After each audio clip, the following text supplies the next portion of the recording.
집합건물 해결사 멘토 전언진입니다. 여러분들 반갑습니다. 자, 오늘부터는 여러분들이 그 대법원 그 사이트에 들어가 보면 판례 공부가 이렇게 나옵니다. 그래서 여러분들이 시간 날 때 혹시 그 독서를 좀 하시는 분들 틈틈이 있죠.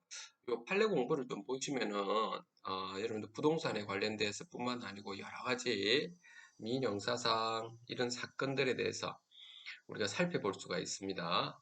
그래서 제가 틈틈이 시간 날 때 이제 최근 거부터가 과거로 이렇게 판례를 3개씩 이렇게 빠른 속도로 여러분들한테 말씀을 좀 드리도록 하겠습니다. 자, 여러분들 첫 번째 요 평균 임상 같은 경우는 제가 넘어가도록 하겠습니다. 집합 건물 관련돼서 있는가를 좀 보도록 하겠습니다, 여러분들. 자, 여기 한번 볼게요. 자, 집합 건물과 관련된 사항이 여기 있네요. 특정 당부 등에 대한 열람 등사의 허용을 명한 가처분 결정에 기초한 강제 집행 단계에서 채무자가 해당 장부 등이 존재하지 않기 때문에 열람 등사 허용 의무를 위반하는 것이 아니라고 주장하기 위해서 증명해야 할 사항입니다. 자, 그리고 의무 이행 기간을 정하여 부대체적 자기 의무를 명하는 가처분 결정이 있는 경우에 위 기간이 경과하면은 가처분 결정은 집행 권한으로서의 효력이 없는지 여부입니다. 적격이라는 것이 효력이 없다라고 하는 겁니다. 이 무슨 말이냐면 이게 간접 강제를 해서 예를 들어서 장부 열람 등사 청구를 여러분들이 했다고 합시다. 해가지고 장부 열람을 목록이 또 나올 거 아닙니까? 이 목록이 안에서 장부 열람을 해야 된다라고 했고, 그리고 간접 강제로 해가지고 1일에 만약에 이 보여주지 않으면 그 기간을 도래했을 때 며칠까지 기간을 예를 들어서 뭐 8월 1일까지 보여줘야 된다. 그런데 8월 1일까지 보여주지 않으면 8월 2일부터 해서 8월 2일부터 해서 뭐 며칠까지 8월 뭐 15일까지 있죠. 하루에 뭐 50만 원씩 주어야 한다. 이런 부분이 이제 간접 강제가 되는 겁니다. 그런데 이 기간이 경과가 있다는 겁니다. 그러니까 이 기간이 경과하면서 있죠. 의무 이행 기간 동안에 적극적으로 임해야 되는데, 약간 보여달 판결을 하고 나면 판결 뒤에 이렇게 진행을 해야 되는데 진행을 하지 않고 그냥 가만히 있었다는 겁니다. 이랬을 때 문제가 생긴다는 겁니다. 여러분들, 그래서 한번 볼게요. 자, 여러분들 여기 볼까요? 가처분 결정에서 특정 장부 또는 서류에 대한 열람 등사의 허용을 명하였다면 이는 해당 장부 또는 서류가 존재하는 사실이 소명되었음을 전제로 한 판단이다. 따라서 가처분 결정에 기초한 강제 집행 단계에서 채무자가 해당 장부 또는 서류가 존재하지 않기 때문에 열람 등사 허용 의무를 위반하는 것이 아니라고 주장하려면 그 장부 또는 서류가 존재 않는다는 사실을 이 채무자가 이게 증명해야 된다. 이렇게 관리사무소라든지 관리인께서 하셔야 된다라고 하는 겁니다. 그 다음 부대체적 자기 의무에 관해서 의무 이행 기간을 정하고 그 기간 동안에 의무의 이행을 명하는 가처분 결정이 있는 경우에는 그 가처분 결정에서 정한 의무 이행 기간이 경과하며 가처분의 효력이 소멸하여 그 가처분 결정이 더 이상 집행 원원으로 효력이 없기 때문에 반드시 여러분들이 적극적으로 있죠. 가처분 결정이 떨어지고 나면 이게 진행하시라 이런 겁니다. 자, 그 다음에 요 넘어가고 요것도 넘어가겠습니다. 우리 지금 집합 건물과 관련된 걸 좀 보겠습니다. 자, 여기 좀 중요한 부분입니다. 어떤 단체가 비법인 사단으로서 관리단은 비법인 사단이죠. 당사자 능력을 갖는지 판단하는 기준 시기 사실심 변론 종결이죠. 비법인 사단이 원고로 된 경우에 법원은 직권으로 단체의 실체를 파악하여 당사자 능력의 존분을 판단해야 하는지 여부인데, 그렇죠. 자, 이게 뭐냐면, 여러분들이 예를 들어서 관리단이 조직 구성되어 있지 않다라고 했을 때, 이제 관리단 조직 구성을 해서 이제 업무 방해라든지 금지 가처분이라든지 이런 거 하지 않습니까? 그러면 이렇게 소송을 해서 판단의 종결, 사실심 종결일을 기준으로 해서 비법인 사단으로서 당사자 능력을 갖는다라고 하는 겁니다. 한번 읽어보도록 하겠습니다.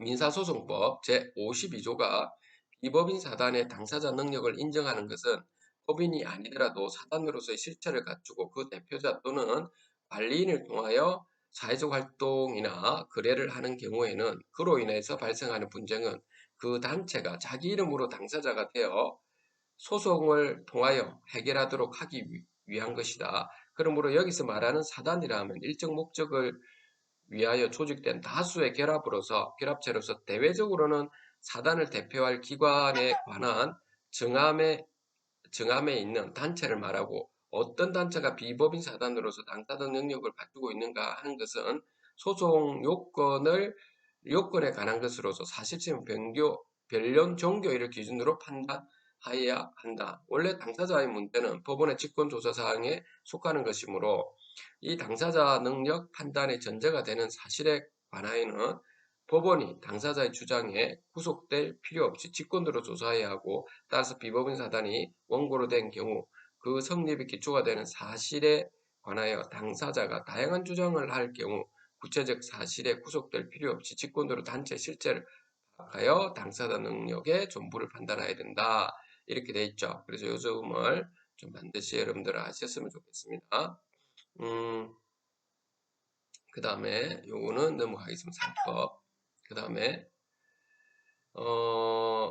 요것도 넘어갈게요. 필요하면 여러분들 이런 거 좀 보시면 좋습니다. 요거를 보겠습니다. 이제 여기 보시면 여러분들이 그 상가 건물의 구분 점포에 대한 매매의 경우에는 실제 이용 현황과 관계없이 집합 건물 대장 등 공부에 따라 구조, 위치, 면적이 확정된 구분 점포가 매매의 대상이 되는지 여부, 원칙적 조건 해놨죠. 이거 확실하다라고 하는 겁니다. 그러니까 다시 말해서 여러분들이 건축물 대장 있죠. 예, 공부에 따라 가지고 구조, 위치, 면적이 확정되는 겁니다. 여러분들이 여기에 따라서 하는 거지, 여러분들이 있죠. 관례로 해왔다라고 해서 마음대로 변경시킬 수는 없다라고 하는 겁니다. 되겠습니까? 그 다음에 매매 목적물의 인도 전이라도 매수인이 매매 대금을 완납한 경우에는 이후에 과실수취권은 매수인에게 기속하는지 여부. 그렇죠? 그렇죠. 이제 이게 매도인이 매수인한테 넘겨줬다라고 했을 때, 그 물건에 대해서 뭐가, 과실이 있는 부분에 대해서는, 물론 매매 계약서 해놨을 거 아닙니까? 매수인에게 귀속된다라고 하는 겁니다. 그래서 여러분들이, 부동산 매매 계약서를 만들 때 이런 부분을 좀 참고하시기 바랍니다. 특히 이게 4번을 보면 특별한 사정이 없는 한 매매 계약이 있는 경우에는 인도하지 않은 목적물로부터 생긴 과실은 매도인에게 속하지만은 인도하지 않은 목적물로부터 생긴 과실이라고 했습니다.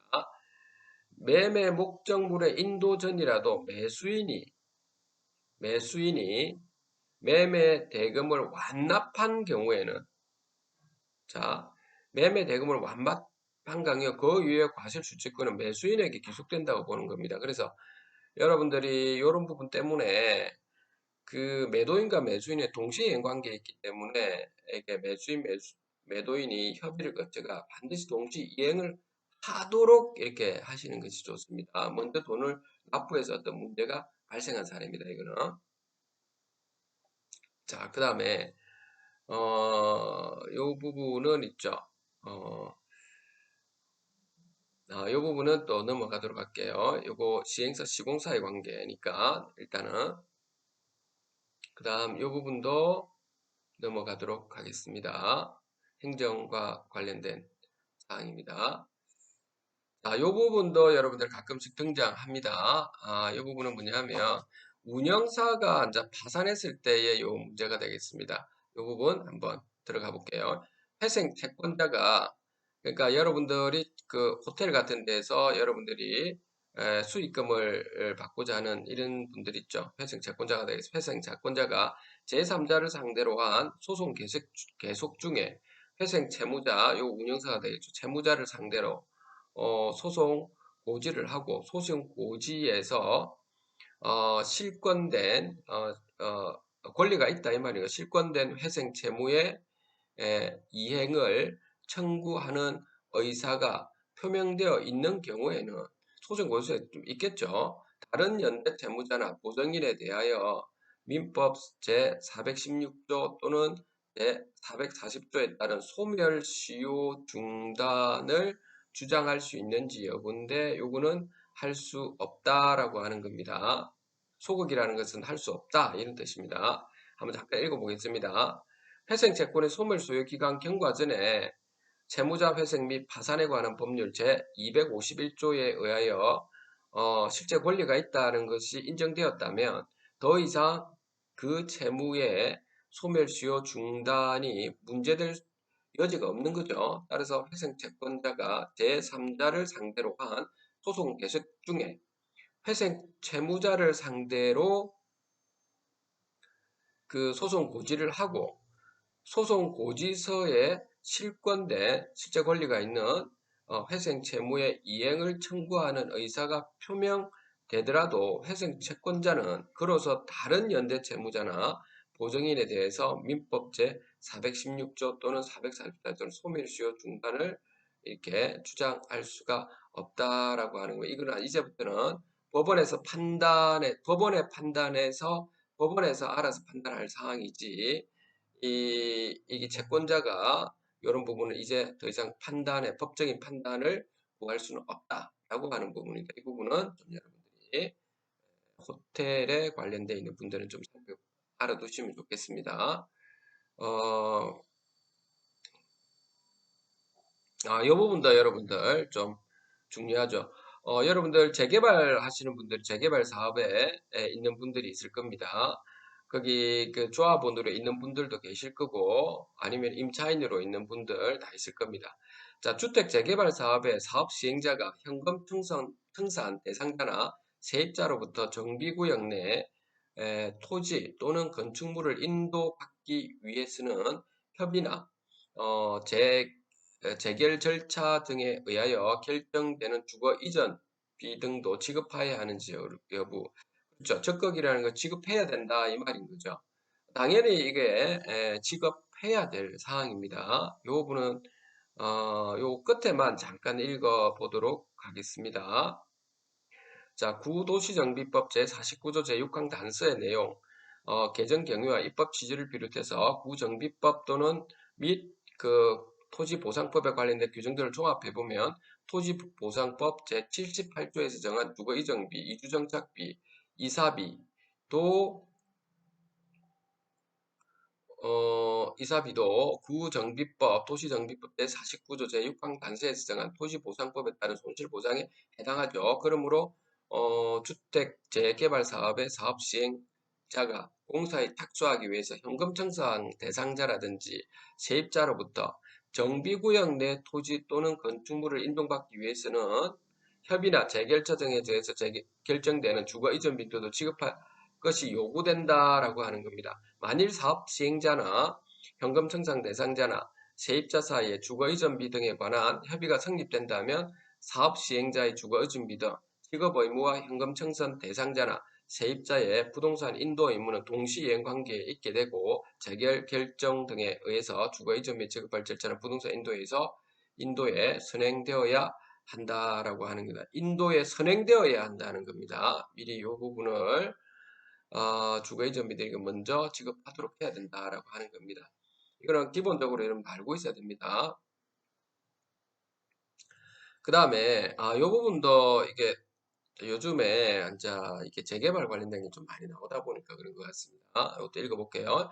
구도시 및 주거환경정비법 제14조 제3항에서 일정 비율 이상의 토지 등 소유자의 동의를 얻도록 한 취지 및 같은 법 제15조 제2항의 위임에 따른 정비사업조합 설립 추진위원회 운영규정 제3항 제2항의 부침 운영규정안을 기본으로 하여 작성된 추진위원회 운영규정이 운영규정 작성들의 업무 수행에 대해서도 적용되는지 여부인데 요거는 적용되지가 않는다라고 하는 것이죠. 당연한 거 아닙니까, 여러분들? 무슨 말이냐면 추진위원회가 이렇게 설립되기 전에 있죠.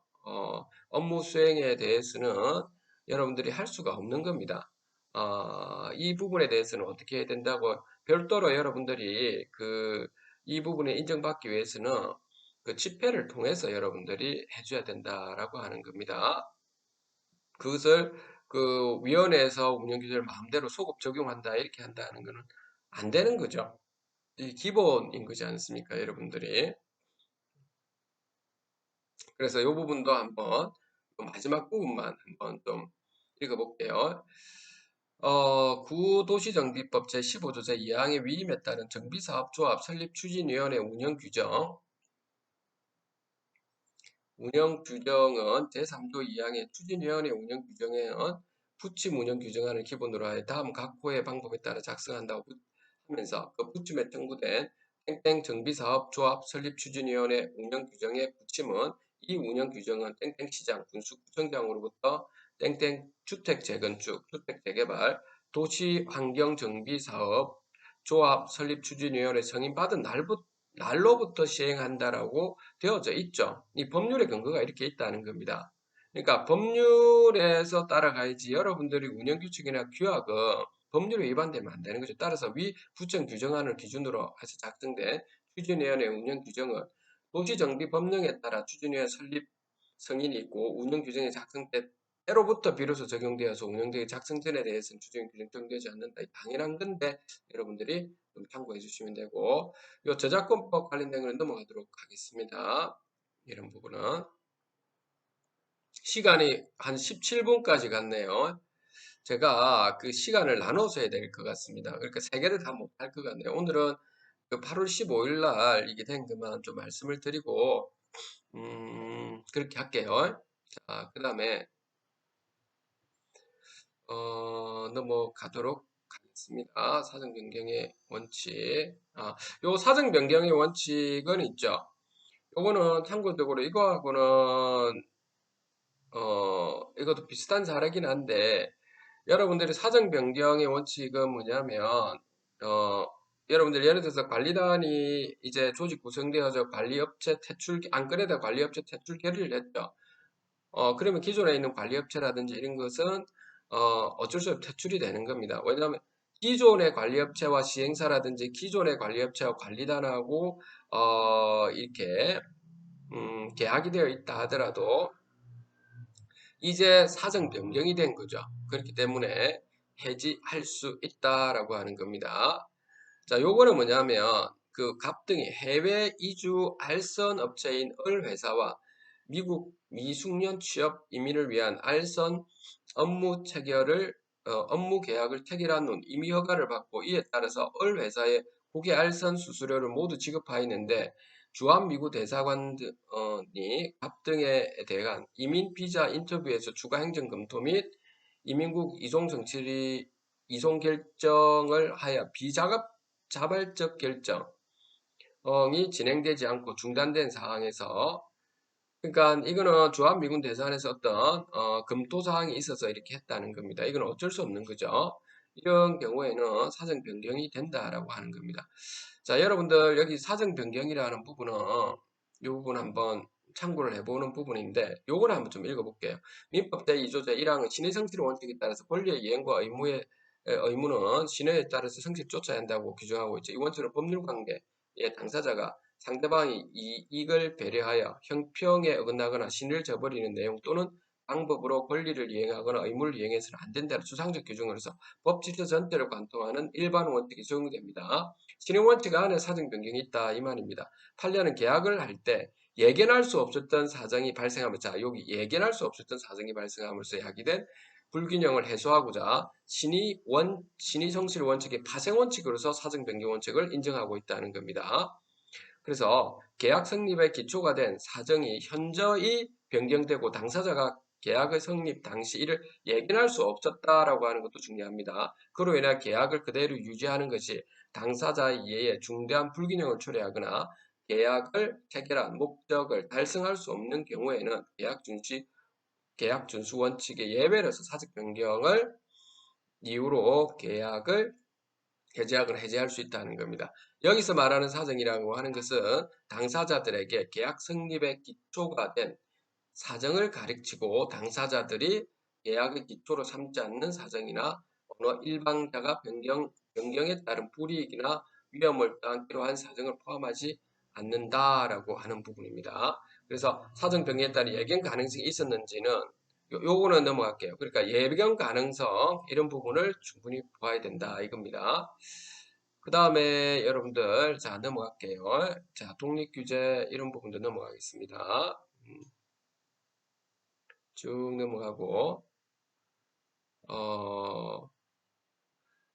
여러분들 이런 경우도 가끔 있으니까 여러분들 뭐냐면 가축분묘 관리 및 이용에 관한 법률에 따른 가축분묘 처리 방법 변경 허가가 허가권자의 재량형에 해당하는지 해당한다는 겁니다. 그러니까 여기 환경에 영향을 많이 줄 수 있기 때문에 해당하는 지자체 관청에서 허가를 해주는 부분이 있다는 거죠. 그렇기 때문에 가축분묘 처리 방법 변경 불허가 처분에 대한 사법진자 대상과 판단 기준인데 이런 거는 여러분들이 거기에는 건축도 마찬가지입니다. 건축법에 위반된 사항이 들어가면 안 되고요. 이런 것도 마찬가지라는 겁니다. 그 다음 형사소송 부분인데 이 부분에서는 자, 이 부분은 있죠. 이 당연한 거죠. 우리는 뭐냐면 관리 회사라든지 관리는 타인의 사무를 처리하는 데 해당됩니까? 안 됩니까? 해당되는 거죠. 여기서는 뭐냐면 어, 지입차주가 자신이 실질적으로 소유하거나 처분 권한을 가지는 자동차에 관해서 지입회사와 지입계약을 체결함으로 해서 지입회사가 그 자동차의 소유권 등록 명의를 신탁하고 운송 사업용 자동차로서 등록 및 유지 대행하는 위임한 경우에 그러니까 지입차주가 있는데 요걸 운영 사업을 하는 요런 렌탈 업체가 있을 거 아닙니까? 그러면 렌탈 업체가 타인의 사무를 처리하는 자에 해당하는 거죠. 그렇게 해서 배임이 일어난 경우입니다. 그 다음에 넘어가고요. 공직선거법도 넘어가겠습니다. 일단 강제추행도 넘어가고 강도 상해도 넘어가도록 하겠습니다. 자, 여기서 하나 마지막으로 끝났네요. 그 강도 요 부분은 여러분들 하나 좀 봐야 될 부분은 강도 상해죄가 성립하려면 먼저 강도죄의 성립이 인정되어야 하는데 강도죄가 성립되는 불법 영덕이라는데 불법 의사의 이득이 있어야 된다라고 하는 겁니다. 채권자를 폭행, 협박하여 채무를 면탈함으로써 성립하는 강도죄에서 불법 이득 의사는 단순 폭력 범죄와 구별되는 중량 구속 요건이 된다라고 하는 겁니다. 무슨 말씀인지 알겠죠? 그래서 여러분들 강도 상해죄하고 그냥 폭행 협박죄하고는 좀 다르다라고 하는 것을 참고적으로 자, 오늘은 여러분들께 요 정도 말씀드리겠고 좀 시간 남을 때 제가 8월 1일자는 다음에 제가 이 8월 1일자는 해드려야 될 그건 그러면 제가 왜 이게 여러분들 판례 공부를 좀 보여드리냐면 그냥 여러분들도 그렇고 저도 그렇고 있죠. 그냥 시간 남을 때 틈틈이 이런 것을 좀 알고 나면 좀 우리나라에서 일어나는 대부분의 이렇게 사건들이 여기서 다 볼 수가 있습니다, 여러분들이. 그래서 제가 이렇게 말씀드리는 거, 저도 개인적으로 공부를 이렇게 좀 하면서 미리 어떤 사건이 일어나기 전에 예방을 할 수 있다는 그런 목적입니다. 다른 목적이 있는 게 아니고요. 그래서 여러분들도 한테 말씀드리는 겁니다. 제가 시간이 남을 때 틈틈이 여러분들 8월 1일자하고 다음에 또 말씀을 좀 드리도록 하겠습니다. 집 밖 건물 해결사 멘토 전헌진이었습니다. 감사합니다.